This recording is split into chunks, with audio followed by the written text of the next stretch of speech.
Le PCB a pris part le 6 juin 2024 à Cotonou au meeting de présentation du programme de gouvernance patriotique par le président Philippe Toyo Noudianoumé. Ce programme, dans sa réalisation, trouve actuellement comme obstacle majeur l'état du pacte colonial faisant de notre pays, le Bénin, un enclos français. Autrement, ni la constitution autocratique actuelle de 2019, ni celle de 1990, qui sont en fait des garants de l'ordre colonial, ne peuvent garantir la réalisation concrète de ce programme patriotique. C'est dire que les combats pour en finir avec le système autocratique actuel et pour que triomphe le programme patriotique du président Philippe Toyo Noudianoumé ne se situent pas dans le cadre électoral actuel ni pour 2026. Ce qu'il convient donc de faire dans les conditions actuelles pour la réalisation de ce programme, c'est de réunir les forces pour la tenue d'une nouvelle conférence nationale.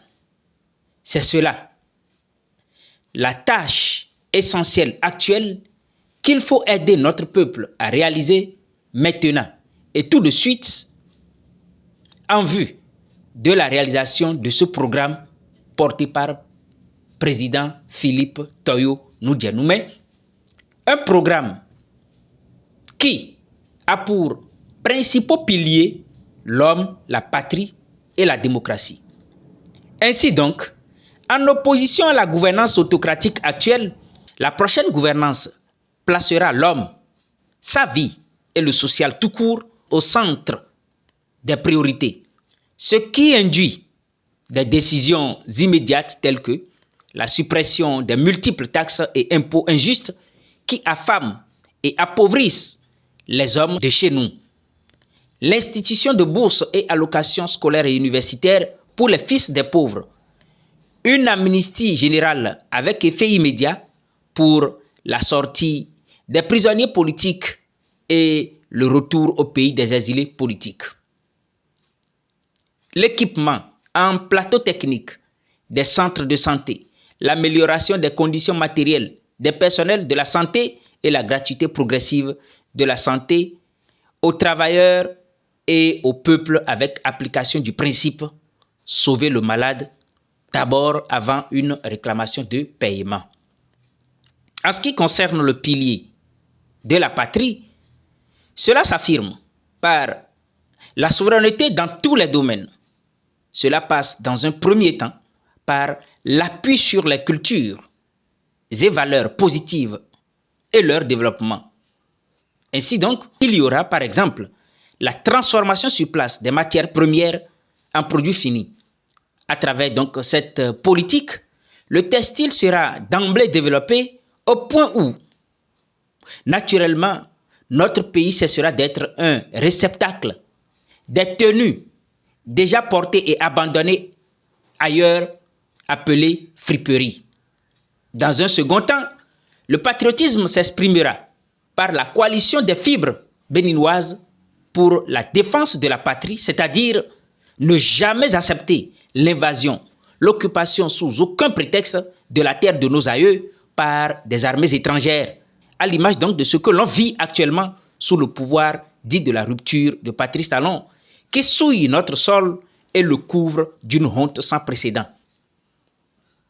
Enfin, cette nouvelle gouvernance sera la plus démocratique qui n'a jamais été, avec le rétablissement et la garantie totale des libertés démocratiques aux citoyens et au peuple. Cela passe par l'instauration dans les grandes administrations et entreprises publiques des structures du personnel et des usagers en charge de la gestion du bien public qui aura pour rôle central le contrôle citoyen de la gestion de l'argent public avec possibilité de l'élection et la révocabilité des DG et des directeurs techniques des entreprises publiques. Au niveau des instances de représentation, notamment au Parlement, il y aura la représentativité des divers secteurs modernes, à savoir travailleurs, salariés, paysans, opérateurs économiques, artisans, jeunes, dignitaires traditionnels, etc.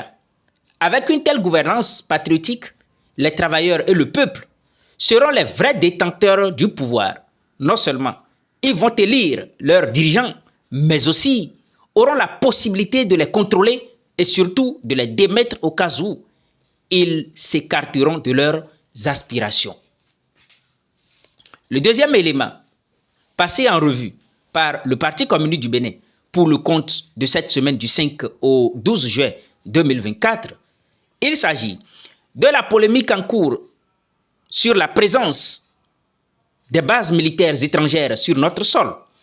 Le PCB a suivi les déclarations faites le jeudi 11 juin dernier par le président burkinabé, le capitaine Ibrahim Traoré, à propos de la situation entre son pays et ses voisins, notamment le Bénin. Nous citons le capitaine: « Personne ne viendra nous dire qu'au Bénin, il n'y a pas de base française dirigée contre nous. Nous avons les preuves sous la main, deux bases importantes. Nul ne peut le contester. Et je les mets en défi. Nous n'avons rien contre le peuple béninois. Là, nous avons un problème avec la politique des dirigeants béninois. Et nous le disons haut et fort encore. Des pistes ont été réaménagées à plus de 3000 mètres de long. Des avions atterrissent. Des gens équipent et forment des terroristes là-bas. Nous avons des enregistrements audio d'agents français au Bénin là-bas qui se jouent des centres des opérations des terroristes. Ils montent les opérations avec eux. Ils les aident à se soigner. Nous avons tous les détails sur eux. » Fin de citation.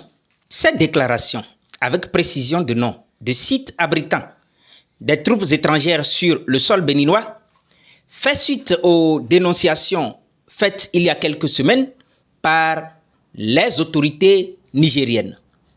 Le PCB constate ainsi malheureusement que de jour en jour, des preuves accablent les dirigeants béninois qui, à leur corps défendant, persistent dans le déni et la manipulation de l'opinion. Ainsi, le gouvernement béninois méprise les dénonciations et toutes sortes de solutions qui s'offrent à lui. On se demande finalement ce qu'ils ont fait des solutions convenues ensemble avec les anciens présidents Nicéphore Soglo, Boni Yayi et le président du Niger, le général de brigade Abdourahmane Tiani, il y a quelques jours, et qui rejoignaient celle du Front patriotique sur le sol national, à savoir donc la mise sur pied d'un comité tripartite pour vérifier les sites indexés comme abritant des bases étrangères. Au troisième point des événements de la semaine, le PCB a pris connaissance des résultats des examens scolaires pour le compte de l'année académique 2023-2024. Pour ce qui concerne la première phase des proclamations des résultats, on a CEP 89,64% d'admissibles, BEPC 73,74% et BAC 56,93% contre 63,08% l'année dernière. Ce que relèvent simplement ces résultats, c'est l'état chaotique de l'école néocoloniale chez nous, en crise depuis des années.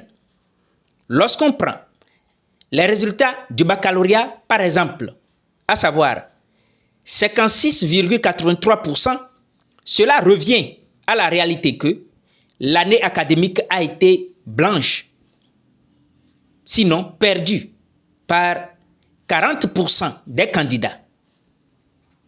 Les dépenses engagées par les parents de ces candidats durant toute l'année, avec les réalités actuelles de la cherté de vie, ces dépenses donc ont été vaines. Cela doit donc interpeller le sens de responsabilité de tous qui devaient inviter à marquer définitivement la rupture d'avec l'ordre néocolonial caduc dont l'autocratie actuelle en est l'extrême représentant. Enfin, le PCB a suivi avec intérêt les législatives anticipées en France. On a vu comment le programme minimum du nouveau Front populaire a fait frémir les grands patrons du CAC 40 en même temps que certaines mesures démagogiques du RN. Tout est mis en œuvre pour casser le nouveau Front patriotique.